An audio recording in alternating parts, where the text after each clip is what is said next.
Hello বন্ধুরা, আজ আমি নিয়ে এসেছি শুক্তো রেসিপি। কী সেই বিশেষ জিনিস যা দিয়ে অনুষ্ঠান বাড়ির শুক্তো এত টেস্টি হয় পেয়ে যাবেন এই রেসিপিতে। তার জন্য দেখতে হবে পুরো ভিডিও। তা আমি কি সবজি নিয়ে নিয়েছি সেটা আগে দেখাই।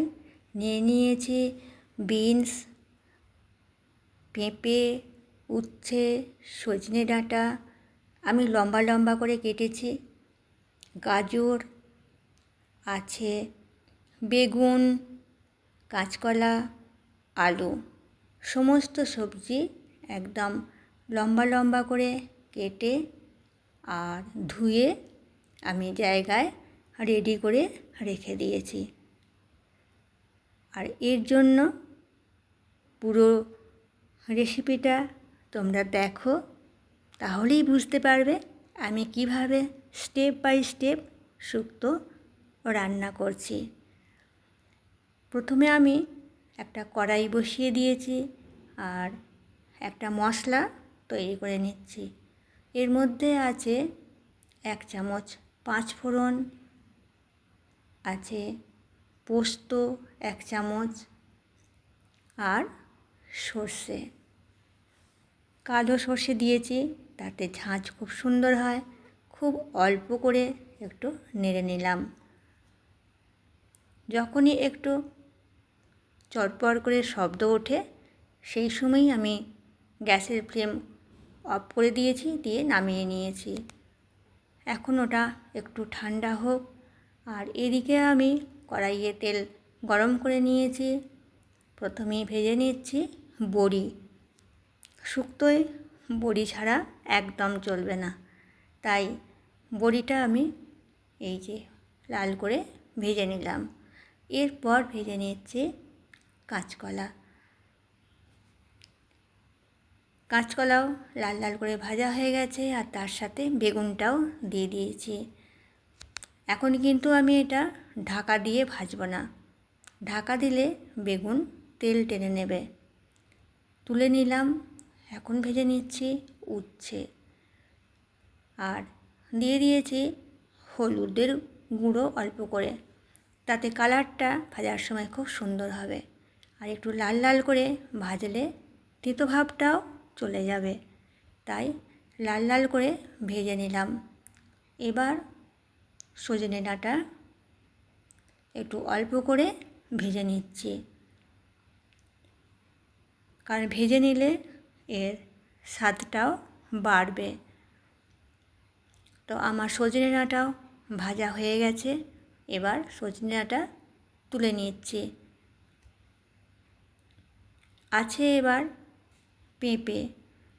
পেঁপেটাও অল্প করে ভেজে নিচ্ছি।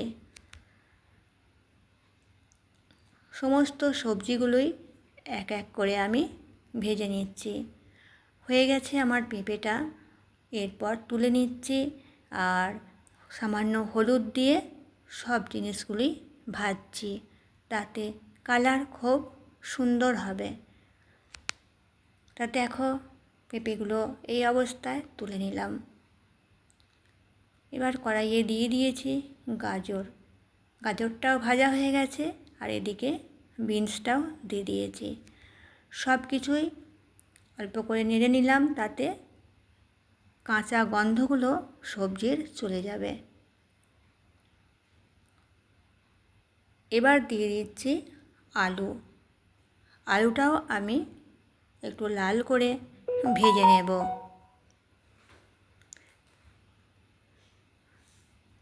তা এর মধ্যেও দিয়ে দিলাম হলুদের গুঁড়ো অল্প করে। এবার তা নেড়ে নিচ্ছি। এক এক করে সব রেডি করা আমার হয়ে গেল।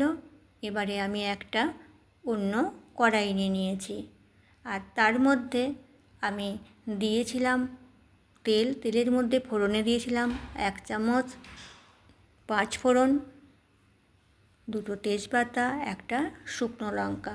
তেজপাতা আর শুকনো লঙ্কা দিলে বেশ সেন্টটাও হয়। আর 5 ফোড়ন দিলে তার সেন্টটা অন্য রকম হয়। তারপর একটু নেড়ে নিয়ে, সবই তো আমার ভাজা ছিল, এর মধ্যে দিয়েছিলাম রাঁধুনি বাটা 1 চামচ আর দুধের গুঁড়ো দিয়ে একটু নেড়ে নেওয়ার পর দিলাম দুধের সাথে কাজু বাদাম বাটা। তারপর এখন দিয়ে দিলাম লবণ আর পরিমাণ মতো চিনি দিয়ে বেশ মিনিট 3-4 নেড়ে নিলাম। এখন দিয়ে দিলাম জল,